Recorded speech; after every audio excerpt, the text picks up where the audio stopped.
سابق chairman P T I کا بشرا be be کو نکاح سے پہلے نہ دیکھنے کا دعویٰ۔ سابق دستراز اون چودھری نے سابق چیئرمین کا دعویٰ صدی کا سب سے بڑا جھوٹ قرار دے دیا۔ بولے سابق chairman P T I Bushra be be سے نکاح سے پہلے درجنوں بار گھنٹوں ملاقات کرتے رہے۔ سابق چیئرمین جھوٹ میں کتنا گریں گے کہ جھوٹا قرآن اٹھانے کو تیار ہو گئے۔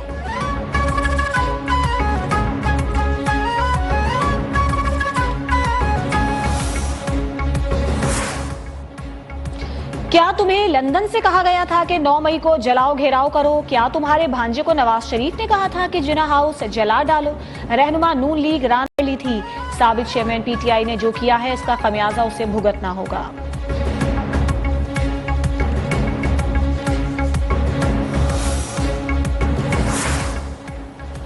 سائفر کیس میں سابق چیئرمین پی ٹی آئی اور شاہ محمود قریشی پر فرد جرم 12 دسمبر کو عائد ہوگی۔ اڈیالہ جیل میں سماعت کرنے والی خصوصی عدالت کا فیصلہ۔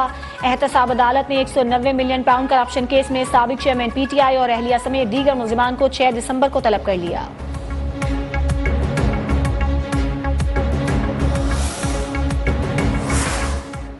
قائد نون لیگ نواز شریف سے مولانا فضل الرحمان کی ملاقات۔ سیاسی صورتحال اور انتخابی امور پر تبادلہ خیال۔ شہباز شریف بولے معاشرے کو نفرت اور گالم گلوچ کے کلچر سے پاک کرنا ہے۔ متفقہ قومی اور معاشی منشور ہی پاکستان کو مسائل سے نکال سکتا ہے۔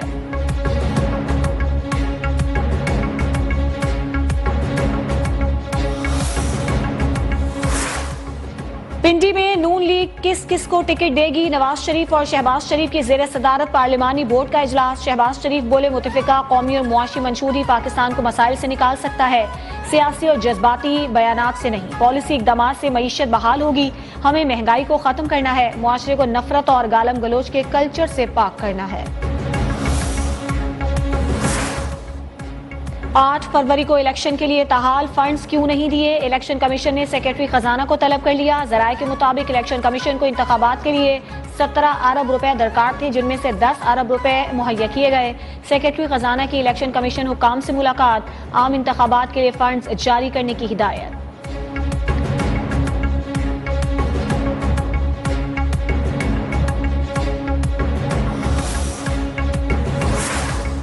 شو کاز نوٹس واپس لیا جائے، میری دونوں درخواستوں کو سماعت کے لیے مقرر کیا جائے۔ جسٹس مظاہر علی اکبر نقوی کا جوڈیشل کونسل کے شو کاز نوٹس پر جواب کی کاپی سپریم کورٹ کو بھی ارسال۔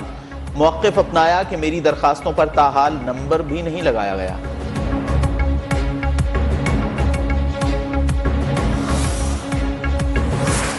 گوادر میں سمندری پانی کو قابل استعمال بنانے کے پلانٹ کا افتتاح۔ نگراں وزیر اعظم انوار الحق نے کہا کہ سی پیک کی بدولت گوادر ترقی کی دوڑ میں سب سے آگے نکل رہا ہے۔ ترقی کا فائدہ ہماری آئندہ نسلوں کو ہوگا۔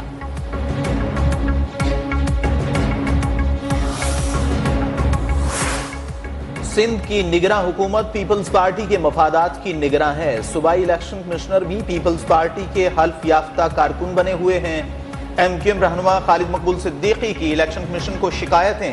الیکشن کمیشن کے باہر گفتگو میں کہا حلقہ بندیوں پر پیپلز پارٹی کے اعتراضات منظور ہو گئے اور غلطیوں کو مزید بگاڑ دیا گیا۔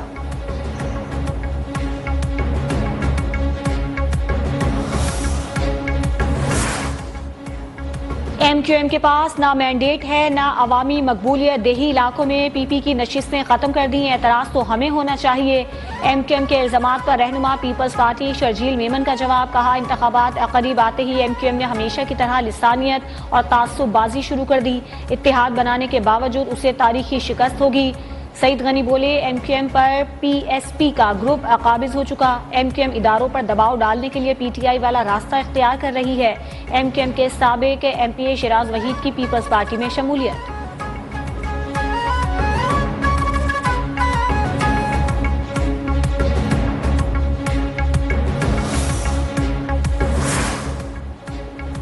خیبر پختونخوا کی انتظامیہ جانبدار ہے، نگراں حکومت انتخابات کو شفاف بنائے۔ اے این پی کے رہنما میاں افتخار حسین کا مطالبہ۔ اسلام آباد میں الیکشن کمیشن کے باہر میڈیا سے گفتگو میں کہا کوڈ آف کنڈکٹ سے متعلق الیکشن کمیشن کو تحفظات سے آگاہ کر دیا۔ یہ بھی بتا دیا کہ صوبے میں ایک خاص ایجنڈے کے تحت تبادلے کیے جا رہے ہیں۔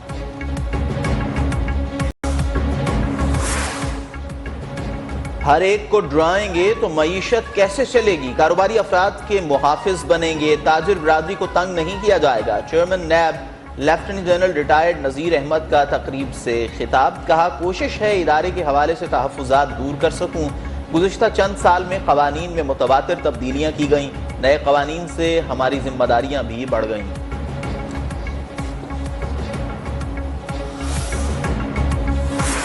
سیاسی دہشت گردوں نے ملک کو تباہ کر دیا، انہوں نے بار بار عوام کو دھوکہ دیا۔ امیر جماعت اسلامی سراج الحق کا پشاور میں تقریب سے خطاب، کہا پرامن انقلاب کا راستہ صرف اور صرف انتخابات ہیں۔ 8 فروری نئے اور خوبصورت پاکستان کے عزم نو کا دن ہے۔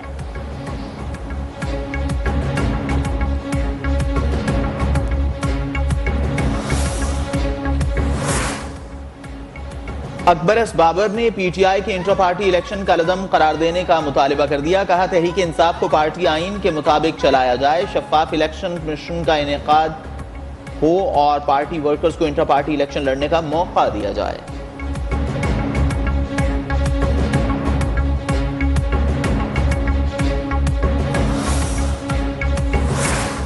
پاکستان کے لیے $70 کروڑ قرض کی منظوری کب دی جائے گی؟ IMF ایگزیکٹو بورڈ اجلاس کا شیڈیول تاحال جاری نہ ہو سکا۔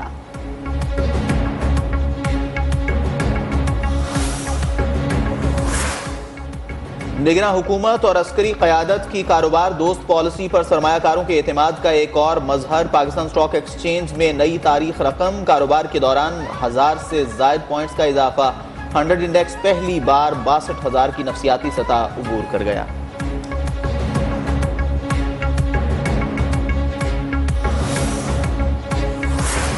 گیس نرخوں میں اضافے کے بعد کاروبار چلانا ممکن نہیں، سندھ میں صنعت کاروں نے ہڑتال کر دی، کراچی کے 7 صنعتی زونز بند، گیس قیمتیں کم کرنے کا مطالبہ۔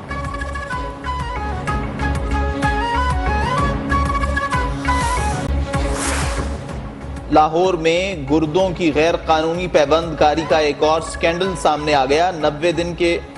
90 افراد کے گردے نکلوا کر فروخت کیے جانے کا انکشاف، بھناؤں فعل میں ملوث گینگ کے 3 کارندے گرفتار۔ غیر قانونی مقیم غیر ملکی باشندوں کی وطن واپسی کا سلسلہ جاری، گزشتہ روز مزید 2700 سے زائد افغان شہری اپنے وطن واپس لوٹ گئے، اب تک 4,07,000 سے زائد شہری وطن واپس جا چکے ہیں۔